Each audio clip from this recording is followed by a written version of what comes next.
Hello friends, welcome to my channel. आज मैं आपके साथ जो टिप्स शेयर करने वाली हूँ वो है चेहरे के तिल और मसे ख़त्म करने के बारे में। बहुत से लोगों के मुझे मैसेजेस आए हैं कि आप इसके बारे में हमें कोई टिप बताएं, तो मैंने सोचा मेरे पास जो डिफरेंट टिप्स हैं इसके बारे में तो मैं वो आपके साथ शेयर करूँ। फ्रेंड्स, मैं जो आपको होम रेमेडीज़ बताऊँगी आप इस रेमेडीज़ को अपने घर में ईजिली बना सकेंगे। ओके फ्रेंड्स, फर्स्ट टिप में आपको जिन अज्जा की ज़रूरत है वो आप नोट कर लें।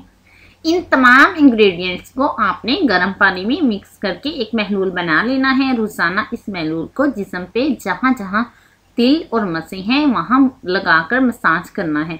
हल्का सा मसाज करके इसे छोड़ देना है। कुछ दिन के इस्तेमाल से ही तिल और मसे खुद ब खुद झड़ जाएंगे। ओके फ्रेंड्स, अब मैं सेकंड रेमेडी बताती हूँ। उस रेमेडी में आपको जिन अज्जा की ज़रूरत है वो आप नोट कर लें। फ्रेंड्स, इन तमाम इंग्रेडिएंट्स को आपने गुलाब के अर्क में मिक्स करके एक पेस्ट बना लेना है। इस पेस्ट में आपने थोड़ा सा ग्लिसरीन सोप लेकर इसको बारीक पीस कर इसका हाफ टी स्पून आपने इन अज्जा में शामिल कर देना है। फ्रेंड्स, आप इस पेस्ट को एक डब्बी में महफूज कर लें और डेली इस पेस्ट को अपने चेहरे के तिलों पर लगाएं। ये उपकरण चेहरे के तिलों के लिए बहुत ही मुफीद है। आप इसे 15 मिनट लगा रहने दें और 15 मिनट के बाद आप इसे धो लें।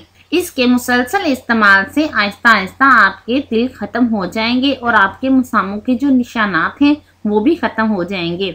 ओके फ्रेंड्स, थर्ड रेमेडी में आपको जिन अज्जा की ज़रूरत है वो आप नोट कर लें। इन दोनों इंग्रेडिएंट्स को आपने अच्छे से मिक्स करके इस क्रीम को दिन में 2 से 4 बार तिलों और मसों पे लगाना है। इसके रोज़ाना इस्तेमाल से तिल और मसे खुद ब खुद झड़ जाएंगे। ओके फ्रेंड्स, फिफ्थ रेमेडी में आपको जिन अज्जा की ज़रूरत है वो आप नोट कर लें। आपने लेना है लहसुन का पेस्ट। आप 1 या 2 कली का पेस्ट बनाकर इसे तिलों पर लगाएं। पेड़ पे लगाने के बाद आप इसके ऊपर बैंडेज लगा लें। ये अमल आपने रात सोने से पहले करना है। रात को सोने से पहले आपने इसे तिलों पर अप्लाई करना है और सुबह उठ के वॉश कर लेना है।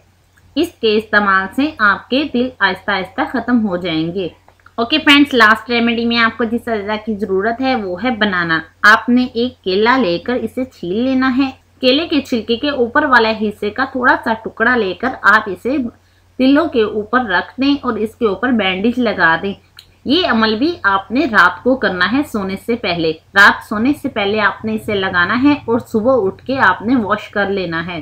फ्रेंड्स, अगर आपको किसी भी चीज़ की समझ ना आए तो आप मुझसे कमेंट्स में पूछ सकते हैं। फ्रेंड्स, मैंने जो आपको डिफरेंट टिप्स बताई हैं इन टिप्स के साथ साथ अगर आप अपनी ग़िज़ा में आलू बुखारा, आड़ू, शहद और दूध का इस्तेमाल करेंगे तो ये भी बहुत मुफीद साबित होगा। ओके फ्रेंड्स, अगर आपको मेरी ये वीडियो पसंद आई हो तो प्लीज़ लाइक और शेयर करें और मेरे चैनल को सब्सक्राइब करना मत भूलिएगा। ओके फ्रेंड्स, अल्लाह हाफिज़।